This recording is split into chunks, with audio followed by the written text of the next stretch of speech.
애플이나 구글이 비트코인 ETF를 샀대, 블랙로커. 그럼 비트코인 가격이 어떻게 될까? 미친 듯이 말아 올라가겠죠.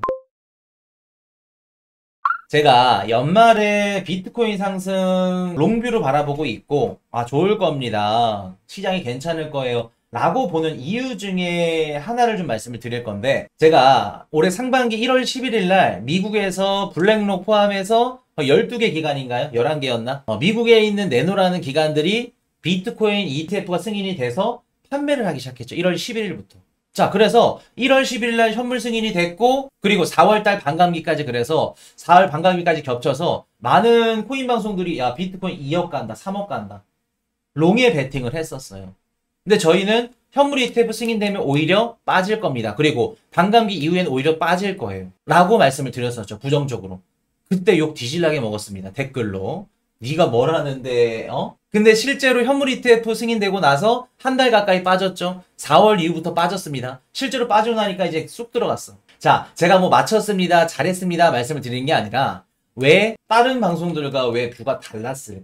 롱뷰를 드리지 않았을까? 청개구리라서. 따라하기 싫어서 다른 방송들이랑. 현물 ETF 승인 말만 딱 들었을 때 호재잖아. 그리고 반감기 공급량이 절반으로 주는 건데 호재 아니에요? 근데 왜 비트코인 가격을 하락하는 걸로 봤을까? 뷰를. 현물 ETF 승인 이후에 빠질 겁니다. 그리고 반감기 이후에도 빠질 겁니다. 빠질 거라 말씀을 드렸을까? 손바뀜 시간 필요? 자, 상승 뷰를 생각하셨던 분들은 뭐를 예상을 했었냐면 반감기 공급량이 절반으로 줄죠. 오케이. 근데 안 좋은 것도 있어. 채굴자들이 던져. 근데 채굴자들이 던지는 건 누가 충분히 커버 쳐줄 수 있을 거라 생각을 했었던 거예요. 어차피 채굴자들이 던져도 야, 블랙록이 담아줄 거야. 블랙록이 굴리는 돈이 얼만데. 전 세계 1등 자산을 굴리는데. 그럼 어차피 반감기 이후에 악재가 터지고 비트코인 채굴 물량이 막 나오더라도 얘네들이 다 받아줄 걸로 생각을 했었습니다. 그렇기 때문에 비트코인 2억 간다, 3억 간다. 그분들 분석이 틀린 게 아니에요. 어떻게 보면 맞는 분석이에요. 근데 한 가지 오류가 있었죠. 잘못 분석한 게 있었죠.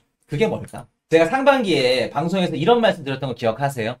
그냥 무슨 얘기만 하면 비트코인 막 제가 얼마까지 떨어질 수 있을 것 같은데 라고 막 50K도 말씀드리고 막 했었는데 댓글로 무슨 60, 70K 갈 것 같아? 절대 안 간다. 뭐 손모가지를 건다. 그분들이 어떤 생각을 갖고 있냐면 우리 비트코인 가격 뒤에는 블랙록이 있잖아. 현물 ETF 수요가 있잖아. 그 생각을 갖고 있으니까 비트코인 가격은 안 떨어진다. 크게 폭락 안 할 거야. 이전이랑 달라졌습니다. 그런 생각들을 갖고 있는 거예요. 자, 볼게요. 지금 미국의 현물 ETF 70% 이상이 누가 들고 있죠? 기관은 기관인데 어떤 기관들? 70% 이상. 우리가 알고 있는 연기금이 들고 있나요? 아니면 은행들이 들고 있나요? 아니면 뭐 국부펀드가 들고 있나요? 아니면 언제든 샀다 팔았다 할 수 있는 헤지펀드가 들고 있나요? 지금 미국 비트코인 ETF 자산을 들고 있는 기관들 중에 70% 넘게끔, 지금 뭐 최근에 조금 떨어질 수도 있고 올라갈 수도 있겠죠. 대다수의 기관들은 헤지펀드입니다. 물론 헤지펀드 하우스마다 다 이제 투자 자산 전략들이 다르겠지만 얘네들 특징이 뭐냐면 돈 되면 다 하는 애들이야. 지금 당장 뭐 2만 달러, 3만 달러 수익 내면 샀다 팔았다 또 들어왔다 나왔다 그렇게 하는 애들입니다. 자, 그럼 볼게요. 한번. 원초적으로 생각을 해봅시다. 왜 헤지펀드가 70%나 되는 기관이 헤지펀드가 들어왔을까?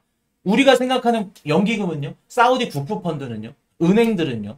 JP 모건은요? 이런 애들은 왜 안 들어오고 헤지펀드들이 들어왔을까? 이유가 두 가지 있습니다. 자, 첫 번째 이유는 뭐냐면 저번 주에 우리 다뤄드렸던 거. 저번 주 9월 말에 비트코인 ETF 옵션이 승인이 됐어요. 자, 비트코인 ETF 옵션 승인. 이게 뭐를 의미한다? 항상 기관들은 어떻게 해요? 비트코인 ETF를 투자하고 담고 싶어도 어떻게 한다? 반대 포지션에 대한 해지가 없으면 투자를 못합니다. 예를 들어서 A라는 자산운용사가 비트코인 ETF를 사고 싶어, 블랙록 거. 근데 만약에 가격이 떨어지면 어떡해? 그대로 손실인데 거기 자산을 맡기는 고객들이 야, 너네 그런 손실을 해치할 수 있는 것도 없으면서 그걸 맡길 거야? 나 B 자산운용사한테 맡길게. A 자산운용사는 투자하고 싶어도 투자 못합니다. 근데 옵션 승인이 나면 어떻게 돼요? 현물로 살 수 있고 옵션 시장에서 어떻게 된다? 숏을 때릴 수 있겠죠. 아, 그러면 기관들이 1월 11일 현물 ETF 승인된 이후에 모든 코인 방송들이 막 무조건 1억 간다, 2억 간다, 3억 간다 그렇게 생각을 할 수 없었던 이유 중 하나가 뭐였냐면 기관들이 쉽사리 못 들어왔다. 언제든지 샀다 팔았다 할 수 있는 헤지펀드들이 주로 들어왔구나. 왜? 헤지 수단이 없었기 때문에. 근데 그 헤지 수단이 생겼죠. 반대 포지션이. 이 헤지 수단이 생겼다는 건 뭔 뜻이냐면 지금까지 고민하고 걱정했던 뭐 국부펀드나 연기금이나 얘네들도 들어올 수 있다는 걸 의미합니다. 왜? 안전하게끔. 자산운용사도 마찬가지고. 자, 그리고 한 가지 더 이유가 있습니다.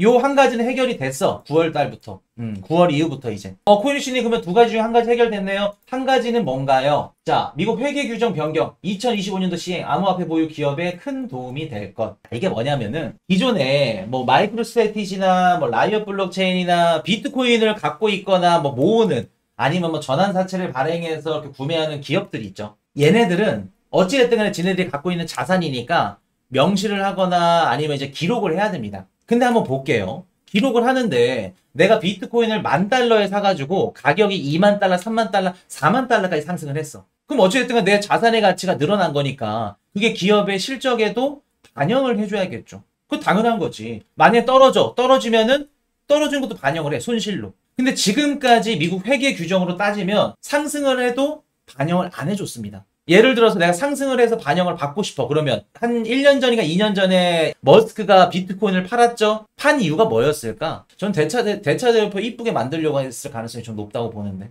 가격 쭉 띄워놓고. 트위터상에서 비트코인은 너무 좋습니다. 우리 테슬라 차 결제할 수 있게끔 해줄게요. 잠깐 결제하게끔 해준 다음에 비트코인 가격이 올라가니까 그 다음 분기에 팔아 제껴버렸죠. 만약에 내가 갖고 있는 암호화폐 가치가 상승한 거를 인정받고 싶어. 그러면 비트코인을 매도해야 됩니다. 매도해서 그 돈이 이익이 발생했다고 그걸 대차대표에 기록을 해야 돼요. 그러니까 반드시 비트코인을 던질 수밖에 없다는 겁니다. 그러니까 말도 안 되는 규정이죠. 만약에 내가 비트코인을 갖고 있어. 가격이 떨어졌네. 가격이 내가 샀던 가격보다 떨어지면 계속해서 기재해야 돼. 손실로 인정이 돼. 갖고 있어도. 근데 가격이 상승해서 수익으로 인정을 받으려면 팔고 인정을 받아야 돼. 그럼 언제까지 올라갈지 모르고 앞으로 갖고 있으면 계속해서 돈 되는 알고 있으니까 비트코인을 담았을 건데 기업이 누가 팔겠어. 그 회계 규정이 2024년도 12월 15일 올해 12월 15일 이후부터 변경이 됩니다. 어떻게? 기업들이 비트코인 갖고 있어서 가격이 상승되더라도 그 실적으로 인정받을 수 있게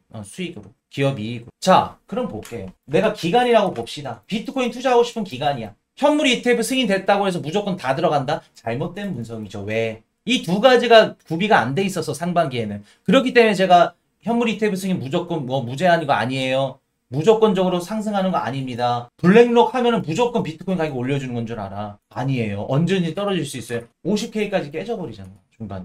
그 첫 번째가 뭐였다? 투자 자산에 대한 해지, 반대 포지션. 그 수단이 없었죠. 도구가. 자, 두 번째는 뭐예요? 방금 말씀드렸듯이 기간이 비트코인을 담고 싶어. 근데 하락할 수도 있고 상승할 수도 있고 한데 대차대조표에 기록을 못해.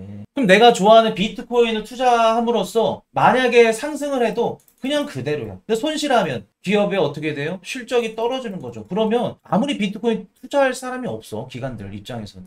리스크를 걸 필요가 없어. 근데 이제부터는 그 두 가지가 해결이 된다. 그래서 지금까지 미국 회계의 규정은 어떻게 보면 기관들이 비트코인을 담지 못하게끔 쉽사리 못 들어오게끔 하는 장벽이었어요. 근데 이게 이 장벽이 언제 없어진다? 12월 15일 이후부터 없어진다. 그럼 우리 시장에 어떤 식으로 또 영향을 끼칠 거냐면 13F 보고서 말씀드렸죠. 미국에 있는 1억 달러 이상 자산 운용하는 기관들이 매 분기 종료 후에 최대 45일에서 한 50일 정도 됩니다. 안에 제출해야 되는 보고서가 있어요. 우리 무슨 주식 샀고요. 무슨 ETF 샀고요. 우리 포트폴리오는 이겁니다. 요게 발표가 될 거예요. 12월 15일 이후에 이제는 우리가 살 수 있겠다. 미국 기관들이 담았어. 그거 언제 발표될까? 4분기 거. 내년 1월 말부터 2월 중순에 발표가 될 겁니다. 그럼 예를 들어서 우리가 그냥 예를 들어서 말도 안 되겠지만 애플이나 구글이 비트코인 ETF를 샀대. 블랙로고. 그럼 비트코인 가격이 어떻게 될까? 미친 듯이 말아 올라가겠죠. 그리고 7, 8, 9 올해 3분기 때 매집했던 요 내역들을 13회 보고서는 10월 중순 말부터 11월 중순까지 발표됩니다. 그래서 우리가 중요하게 봐야 될 건 뭐냐면 10월 중순 말부터 11월 중순 그리고 내년 1월 말부터 2월 중순 이 두 가지 보시면 됩니다. 그래서 13F 보고서에서 야 누가 담았대 워렌 버핏이 담았대 요런 얘기들 코인 이슈 저놈이 얘기했던 거 기관들이 많이 담았구나 그거 보시면 돼요. 저는 요거 좀 기대해볼 만하다고 봅니다. 그래서 지금 이 두 가지 장애물, 두 가지 방패막이 없어졌기 때문에 지금부터는 이제 미국에 있는 기관들도 좀 손쉽게, 수월하게 이전보다는 비트코인 ETF를 담을 수 있게끔 됐다. 이해되셨나요? 자, 한 가지 더 말씀 들어볼까요? 이더리움 걱정하시는 분들. 이더리움은 언제쯤 풀릴 수 있을까? 가격 상승이. 저는 이더리움, ETF 옵션 승인 나면은 그 이후 시점부터는 우상향할 걸로 봅니다. 왜? 기관들이 지금 들어가고 싶어도 못 들어가요. 헤지 포지션이 없기 때문에. 스테이킹 이자가 없고 매력적이지 않은 것도 있지만 생태계가 좀 불안하고 솔라나가 잘하는 것도 있지만 이더리움 옵션 승인이 된다? 저는 그때부터 조금 블랙록이 됐던 어떤 기관들이 됐건 시장이 좀 움직임 나올 걸로 봅니다. 그래서 걱정할 것 단 한 개도 없다. 이더리움 관련해서 걱정하시는 분들 할 필요 없다. 라는 말씀